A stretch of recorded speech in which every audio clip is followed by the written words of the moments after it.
Mark Twain, and to the Mark Twain Cave. While best known as the cave described in Mark Twain's writings, the story of the cave began long before that of Hannibal's most famous son. Geologists tell us the cave is about 100 million years old. At that time, the Mississippi was not a river, but a vast inland sea, and all this area was under water. Pressures deep inside the earth pushed up on the bottom of the sea. The limestone bed on the sea floor cracked. Water from the sea above forced its way into the cracks and began to dissolve the rock. The dissolved limestone mixed with the water and sank lower, widening the fractures into tunnels. Meanwhile, above the water, the earth was changing. The inland sea became shallower. As the water table dropped, water began draining from the cave, further widening the passageways as it went. After the water had drained completely out of the cave, rainwater began seeping down through the ground and dripping into the cave. As it seeped into the ground, the rainwater picked up a small amount of acid from rotting leaves. When it reached the limestone, the acidic water dissolved the mineral calcite out of the rock and carried it into the cave, depositing the calcite as it dripped inside and gradually building stalactites, stalagmites, flowstone, and other formations. Except for the sound of dripping water, the cave lay silent for centuries.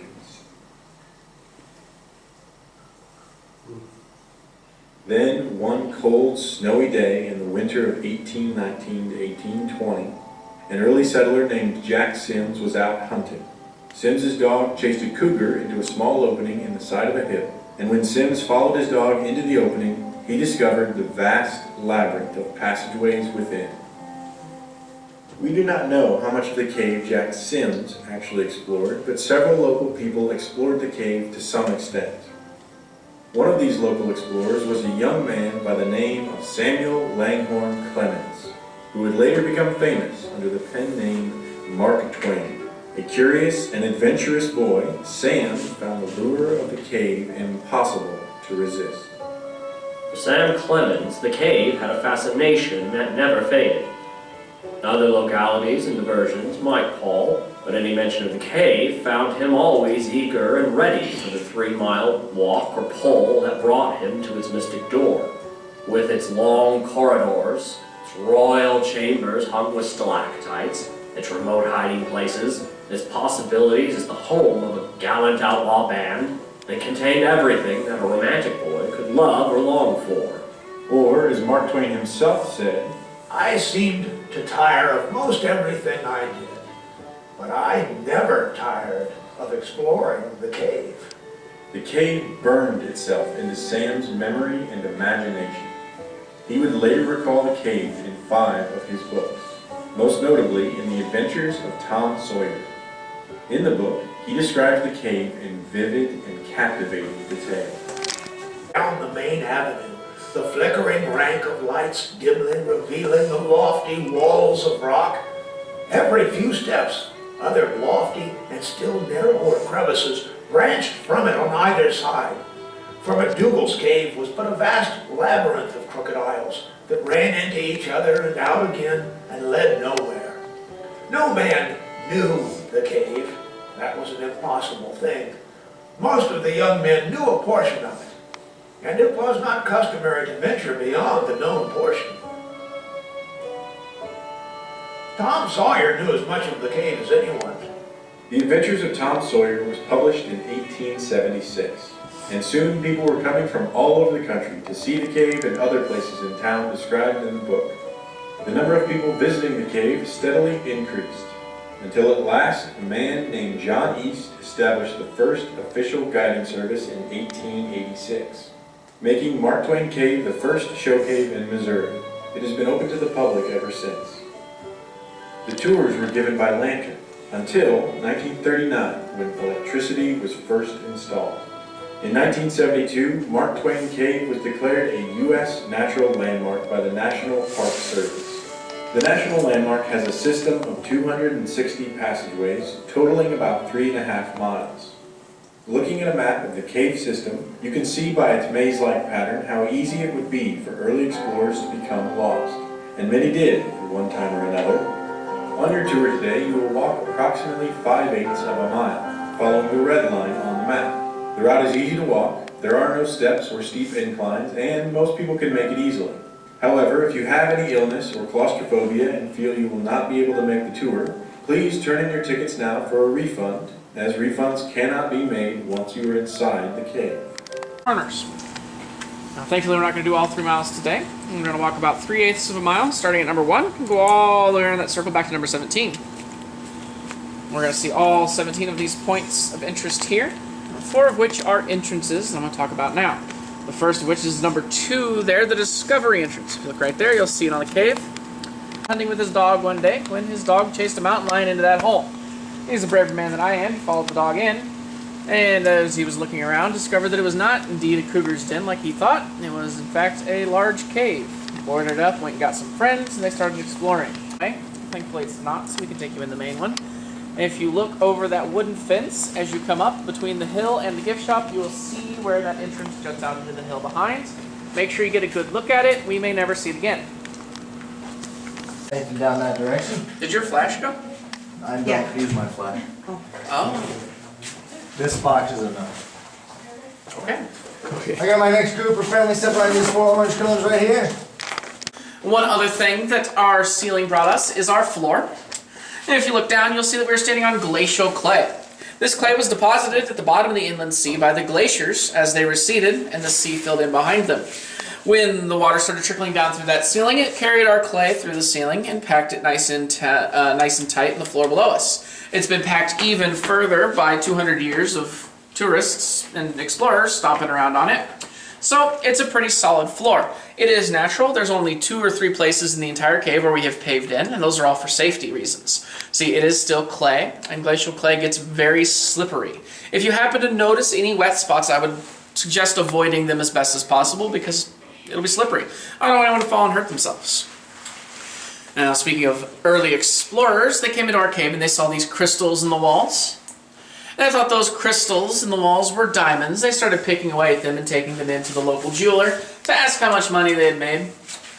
Sadly, on Mohs scale of hardness, a diamond is a perfect 10. That's what the scale is based on.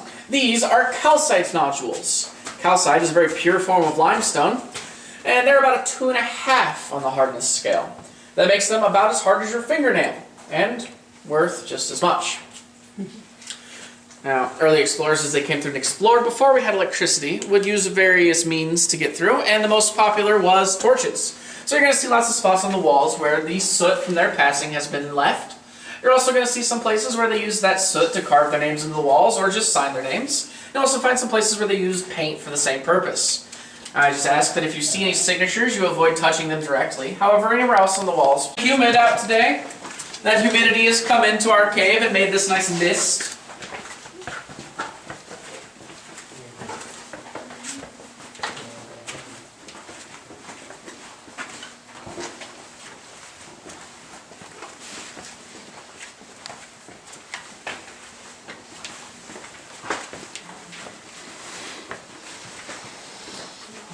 Here on the right, we have the Jesse James Hideout. Does everyone know who Jesse James is? Yep. Awesome. Now, there are 4,000 caves in Missouri. Of those 4,000 caves, 23 are show caves. Of those 23, 17 claim to have had Jesse James spend some time in them. Of those 17, 3 have proof, and we are one of these 3. Jesse James signed his name in the back of our cave on September 22nd of 1879. We've had this validated by multiple historians, and we know that it was him. Now, we don't know that he stayed in this exact spot, but we think that it would have been a great place for him to have hid out. Just 2 weeks after he signed his name, he made one of his biggest bank heists in Independence, Missouri. So he was already on the lam at this point. This chamber back there has enough room for 8 to 10 men, which is the average size of a Jesse James posse. It also has 3 nice, easy entrances for people to crawl in and out of. And you can post a lookout, either right where I'm standing or on that rock right there, and look back this straight passageway. I've never had anyone get stuck, and I don't anticipate any issues today. However, if you do get stuck, we have a procedure. Just have the person in front of you pull, and the person behind you push. Yes, if that doesn't work, I've got another tour coming in a half an hour. They will get a running start.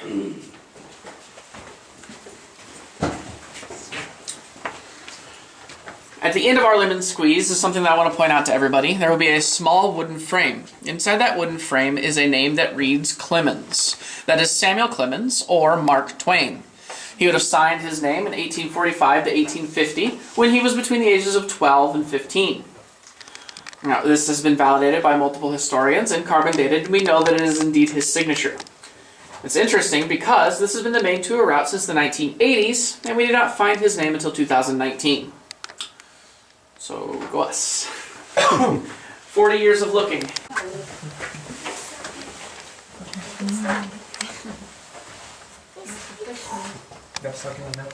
Then his tail whips out to the side. Yes. Now, our alligator was an early landmark for our early explorers. They came through and used it to find the entrance, and it became a bit of a local legend that if you came through on a tour and you pet the alligator on your way past, your tour guide would have good luck getting you out of the cave. As you can tell by his relatively smooth and polished back, people don't have a lot of faith in their tour guides. I suggest you give him a pat as you go through. It is my first time.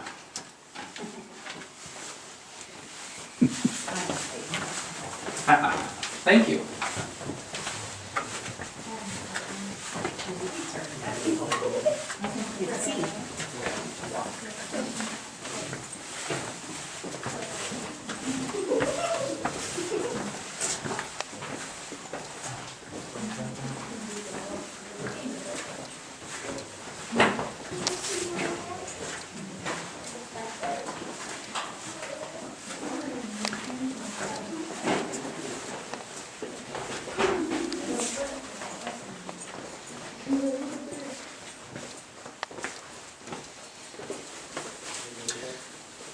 Folks, we're walking into Autograph Alley. Now, as you go through this passageway, you will see that it's called Autograph Alley because of the thousands of autographs in this one room alone. Prior to the year 1972, it was not only allowed but encouraged that when you came through on a tour, your guide would have you sign your name in this room. In 1972, the cave became part of the Missouri Caves Association, which is a nationally protected landmark. It's now illegal to sign your name in the cave. It's a felony. It comes with up to a $1,000 fine and up to a year in prison. So I suggest you avoid that. You have the same penalty if you take anything out of the cave, so make sure you check your shoes. That's a joke. Thanks for the pity laugh. Now, from the thousands of signatures in this room alone, how many do you think there are in the cave in total? 10,000. 10,000? That's a little low. There are actually about 250,000 signatures in the cave today, which is 250,000. As we pass to the right here, you're going to see the post office. We call it the post office because it kind of looks like a little post office, complete with bench and front window. And also because before we were a guided cave, the little boys and girls of Hannibal would come in here and play with just candles. They would sign their names on a slate and leave that slate in the post office. At the end of the tour, they would cross their names out, and at the very end of the day, the postmaster, who was also the sheriff at the time, would come in here and check and see if there were any names not crossed out. If there was, he would check with their families, and if the kid wasn't there, they would come searching in the cave.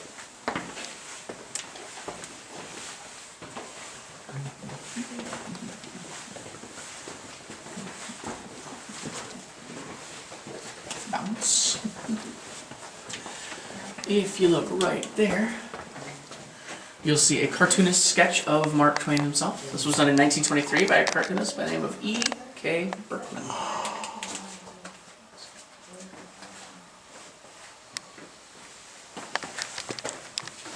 And just above it, a really good calcite marble.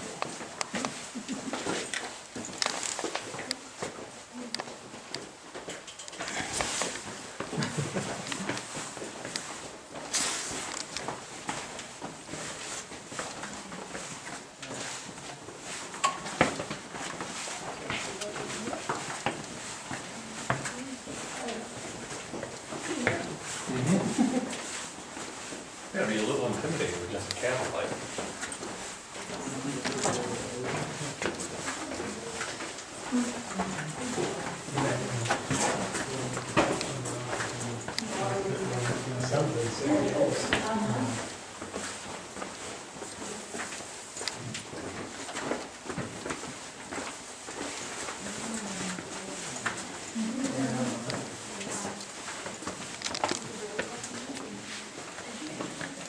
please feel free to fill in anywhere from my orange trash can here to that chain in the back.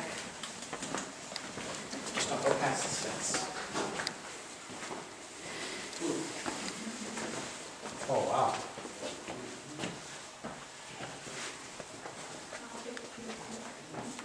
Hi guys, I'm gonna have you fill into this next chamber here, anywhere from that orange trash can to the chain in the back. Feel free to wander around. How's my caboose doing? Good. Everybody alright? Got everybody and Alright, if I shut you guys off in the dark, just scream. You only get one, so use it wisely. This is Grand Avenue. This is the longest, darkest, or tallest, and deepest passageway in Mark Twain Cave. From end to end, it goes about 1,000 feet, or just under a quarter of a mile. From floor to ceiling, it's 22 feet tall, and we're about 260 feet below the surface of the ground right now, which is pretty interesting because we haven't gone down at all. We've just walked on a nice, narrow, even plane. But the hill has risen up above us. At its tallest point, it's about 272 feet, which makes it a Missouri mountain, so welcome to the mountains. While we're here, can anyone tell me what these brown splotches on the ceiling are? Bat marks. Bat marks. That's a very good answer. That is correct. Yes, bats, just like humans, have oil in their skin.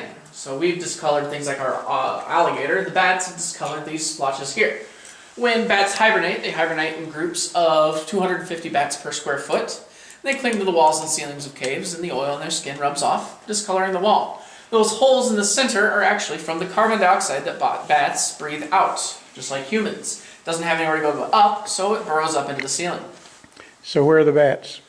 Well, we don't have any bats in Mark Twain Cave currently. We guide too many tours through here, and the light scares them off. Cameron Cave has the occasional bat, though. You guys still do tours through them? Through Cameron? Yeah, of course. Yeah. Now, while we're here, I get to tell the story of two Hannibal natives by the name of Tom and Becky. And they were children here in Hannibal from the early 1830s to 1850s. And they came into the cave like many children did, but they didn't have lights. So it's going to get just a little bit dark as we simulate those. I suggest you grab hold of your loved ones and get far away from people you don't trust. Okay. There's going to be one point where I ask you to turn off your screen for just a minute, but other than that, it's fine. Now, this is what it would be like if you came into the cave with just a couple of candles. Well, Tom and Becky were on a tour just like this one once, when Tom snuck back to the back of the group and said, "Hey Becky, let's go off alone. I'm going to find you a diamond." And they snuck off, leaving their friends alone with just their one candle. And they came into this chamber, and Tom said, "Ooh, this looks like a good one to find a diamond. Here, you hold my candle. I'm going to climb up on these walls." Now, Tom was climbing on the walls for a couple of hours, just having a grand old time looking for diamonds, when Becky was starting to get a little tired. And she said, "Tom, I'm tired. I want to go back to my friends. Let's go back." And Tom said, "Oh, Becky, if you're tired, just lean up against this wall for a minute." And so she did. But the wall was fuzzy and warm, and it was covered in bats. Yes, now she did what any reasonable 12-year-old girl would do. She screamed. And this woke the bats up. They sort of fluttered around, flying, making weird shadows on the walls around them, until one got too close to her candle. He sized it very small, about 2 or 3 inches across, and he sized it with a charcoal pencil. So, unfortunately, I can't take you guys back there.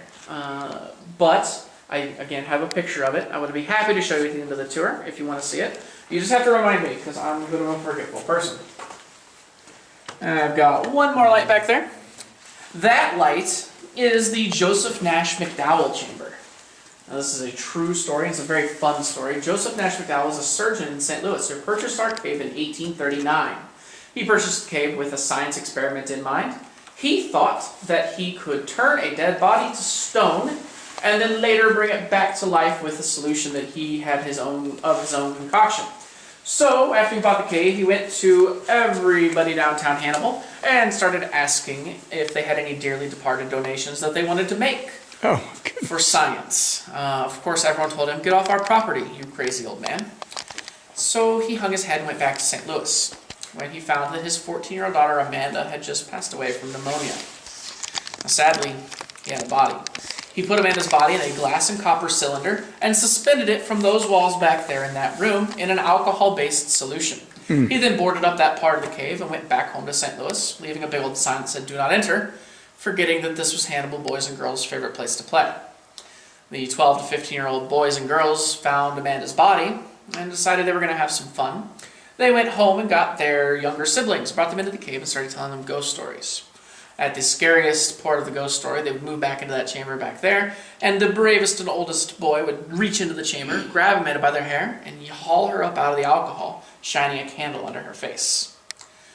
This scared the heck out of all the little boys and girls they brought into the cave with them, who ran screaming home to their mothers.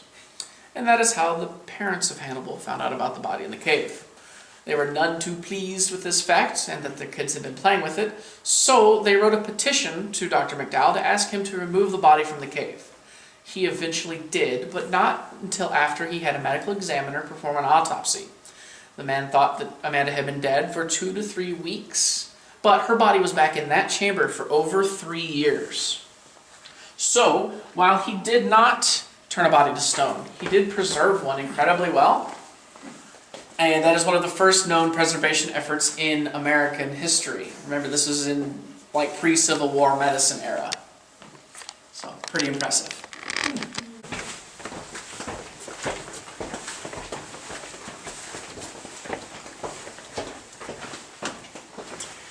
And here we have the wishing well. Please feel free to make a donation, make a wish. I make no guarantees on wishes. There are no returns or refunds. However, the money down there is collected by tour guides once or twice a year and donated to the Tom and Becky Foundation. Now, if you've never been in Hannibal around July 4th, you might not know that the Tom and Becky Foundation supports our Hannibal Toms and Beckys. 7th grade boys and girls will run around 1800s garb and participate in the Tom and Becky competition. And the couple that is chosen on July 4th becomes the true Tom Becky for the year. And they become our ambassadors to America, going all around the nation, doing performances and things like that, attracting tourism to the town. It's a very important part of our economy. The Tom and Becky Foundation pays for a scholarship for this lucky couple.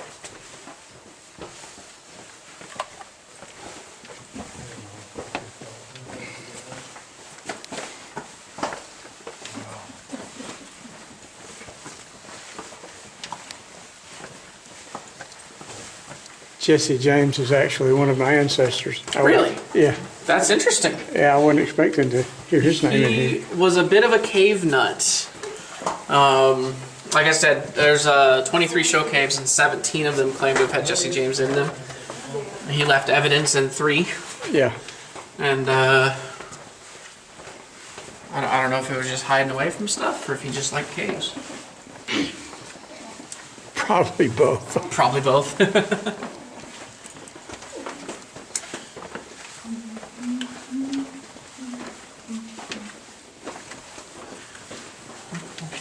Yes, his signature here is just 2 years before he was declared America's Most Wanted Man.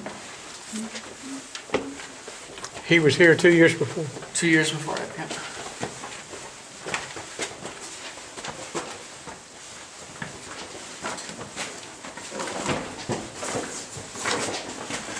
Alrighty. See that big rock right there? You can, don't go past it, but you can take a seat anywhere you want up here. Yes, guys, this is the parlor room. This is one of the only rooms in the cave where you can break one of those rolls I gave you. Please feel free to take a seat on either side of the passageway. Past me.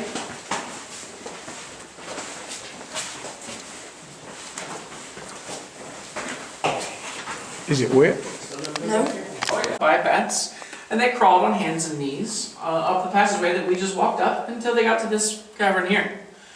And Becky was a little bit upset with Tom and a little bit tired, so he said, "Here, Becky, let's just take a seat, calm down for a minute." And he reached into his pocket and pulled out a piece of cake that he'd saved from the picnic 3 days ago that she had called their wedding cake. He'd known he'd save it for a special occasion, felt like this was the best opportunity. So she ate the cake and felt a little bit better. And it was at that point that Tom decided he was going to break those 3 little words that every woman loves to hear. We are lost. And that didn't make her feel very good at all. But he was a resourceful lad. He reached into his other pocket and pulled out a kite string.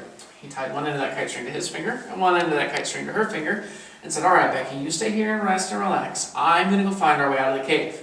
As soon as I find our way out, I'll tug on the string, you can follow it to me, and we'll go home. If you need me for any reason, you can tug on the string and I'll come running right back to you." Oh, what's she gonna do? Say no? So he went crawling off on hands and knees that direction. He did not get very far. He got to right about where our lights start to dim, and he found a drop-off. And he didn't know if this drop-off was 3 feet deep or 300 feet deep, and he had no way to find out, especially not with Becky tied to his finger. So he was sitting there trying to figure out what he was going to do, and then he saw candlelight coming around the corner. And he thought, of course, that this was a search party coming to get him. So he started yelling, "We're over here! We're over here!" Until the candlelight got a little bit closer, and he realized it was not a search party. It was Injun Joe. Now, if you've read the book or seen the movie, you'll know that Injun Joe was a murderer and a thief.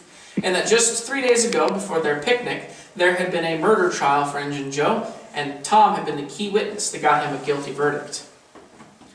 The last thing Tom remembered from this murder trial was Injun Joe disappearing out of a second-story courthouse window, yelling, "I'll get you for this, Tom Sawyer!" So you can imagine that was probably the last person he wanted to see on Earth. He came running up along his string, got Becky, and said, "We're taking our chances with those bats." Injun Joe, hearing all this commotion and people yelling "over here," assumed it was a search party coming to get him and take him to prison.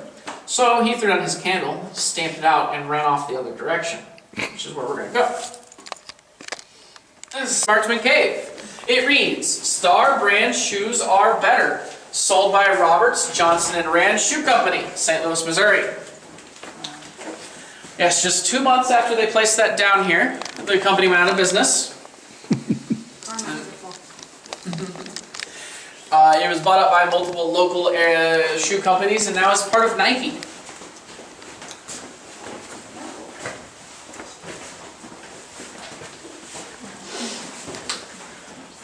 And we're coming to our drop-off. Now, as you can tell, there's not a drop-off here anymore. There did used to be one. It was a 15-foot cliff in the glacial clay. Now, early tours used to climb a rope ladder up and down this cliff. We didn't think that was very safe. So we dug glacial clay from either side of the passageway, and we made this nice ramp for you folks today. However, it is still glacial clay, so as we go down, please hold on to our stalactite. If you have, you will remember that at one point, they overheard a couple of criminals talking about how they had buried treasure in room number 2, under the sign of the cross. The boys had assumed that this was a church, so they'd gone through all the churches in the area and found no treasure. Until one day, they were searching around in the cave, and they happened to look up and see this cross in the lifeline of the cave. They thought, that must be the sign of the cross. So that would make this formation here, the 2. The people in the back won't be able to see it. The people in the front, it's backwards. But it's right below the sign of the cross here.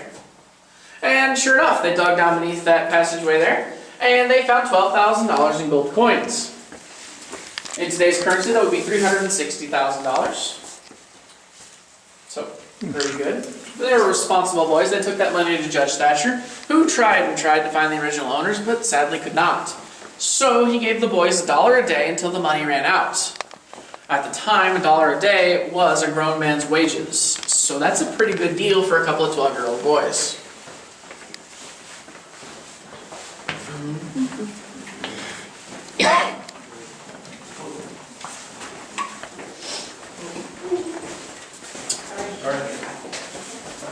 And this formation to the left is known as the Devil's Backbone. It is a vertical bridge formation. It's one of the most unique in the cave. It's formed when water comes in through this triangular crack in the ceiling above and swirls around and around in a whirlpool for thousands and thousands of years, wearing away all of the soft rock and leaving only the hardest rock behind. It's a pretty cool one. We call it the Devil's Backbone because if you look at the second highest ledge there, you'll see that it kind of looks like a devilish face winking at you. Here, I'll point out my flashlight for you. Right there.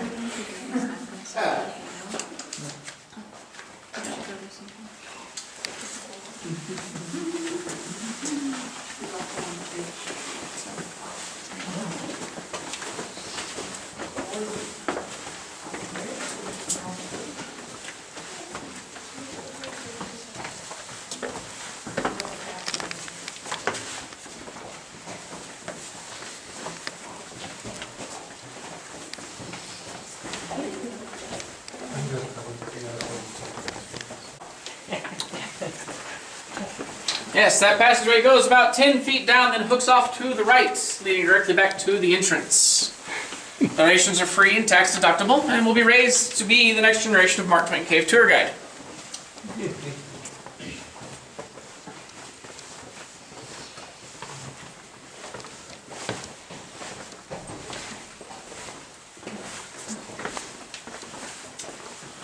We are entering into 5 points. This is one of the only places in the cave where 5 passageways come to meet a single point. We've just walked down passageway number 1. Passageway number 2 is to your immediate left. 3 is to the left and forward. 4 is behind me. And 5 is to the right. Now, passageway number 5, if you look down, you will see a blue light. That blue light is protecting the oldest known signature in Mark Twain Cave. It reads, Beach and Steel Explorers, 1820. You'll remember that the cave was not found until 1819, and you might not know, but Missouri was not found as a state until 1821. So that's a very old signature indeed. Older than our state. They wrote their names back there in the glacier. This is the first of 4 flowstone formations we're going to see. Flowstone is formed when water trickles in through the ceiling above and collects calcium from the limestone, and then deposits that calcium on the slope below. As the water goes down, it makes a long flowing formation. This was called the glacier because it grows very slowly, at a rate of about 1 inch per every 200 years.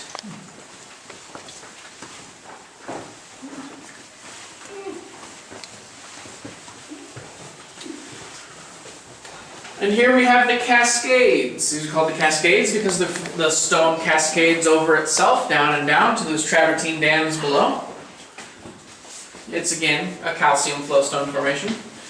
And if I'm quiet as you guys walk through here, you'll hear the single drop of water that keeps that entire formation alive.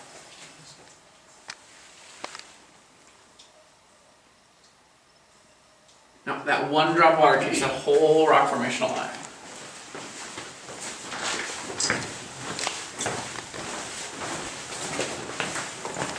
This is the only place in Mark Twain Cave that Mark Twain himself named. His favorite book was 1001 Arabian Nights, and he thought that the onion shapes in the roof of this chamber here looked a lot like the onion-shaped domes of Aladdin's palace, and so that's what he called it. And that water in the Aladdin's palace reflecting pool is 99.8% pure. The other 0.2% is frog. Yes, we're close enough to one of our entrances now that on very hot nights and very cold days, frogs come in here and hang out in our pool. The only live animals you'll ever see in our cave are frogs, the occasional mouse, crickets, humans, and the very rare bat.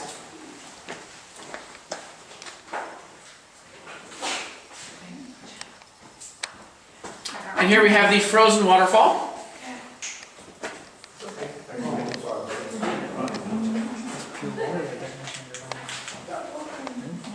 And Rainbow Grotto.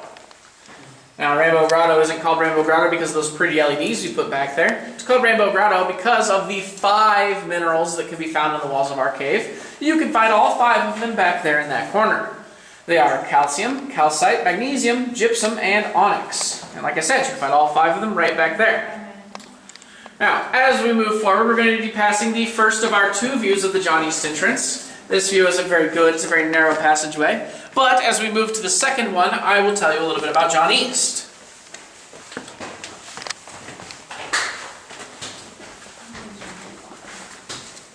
As I mentioned before, John East was our first tour guide. He dug out this entrance in 1886 through 14 inches of rock and dirt.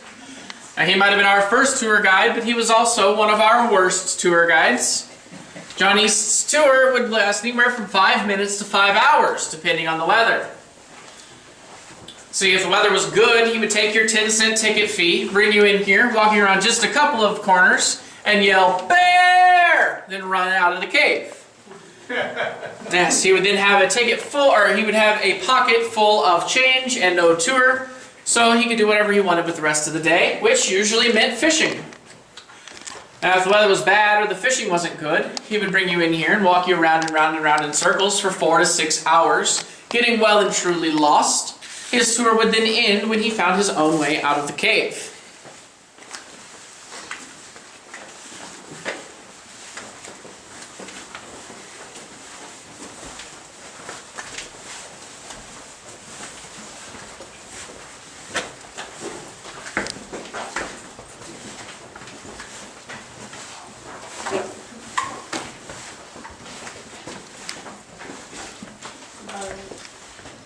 right, this is our second view of the John East entrance. You can see the fog coming in from outside in that natural daylight. After you get a good look at the second view of the John East entrance, I'm going to have you guys turn right around. You come down this passageway to your left. As you do, if you're taller than 6 foot tall, please watch out, or you'll become acquainted with Headache Rock. If you do not watch your head, at least watch your mouth. It's also known.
All right, here we have Marriage Corner. Do I have any volunteers?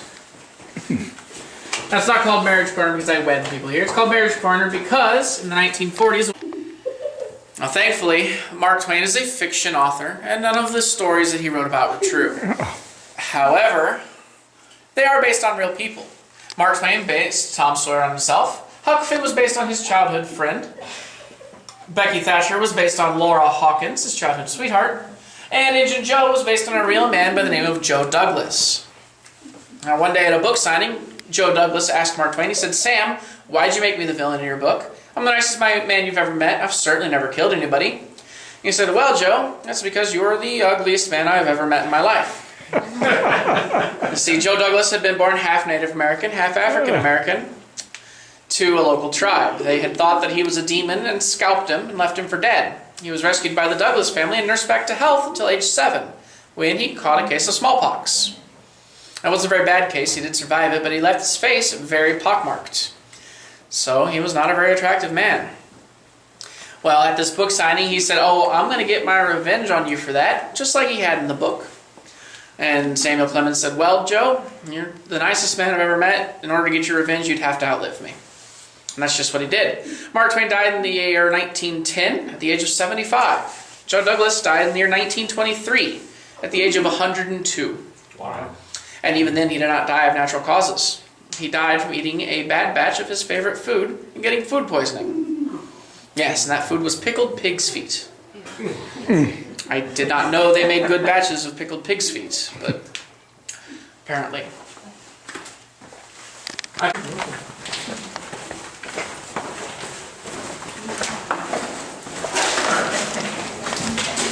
Saying what mile music?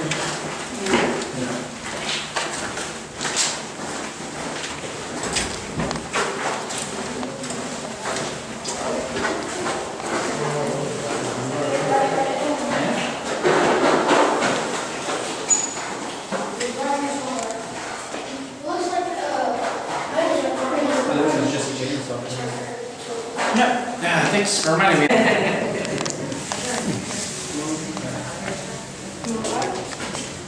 Jesse James, signature, 1879.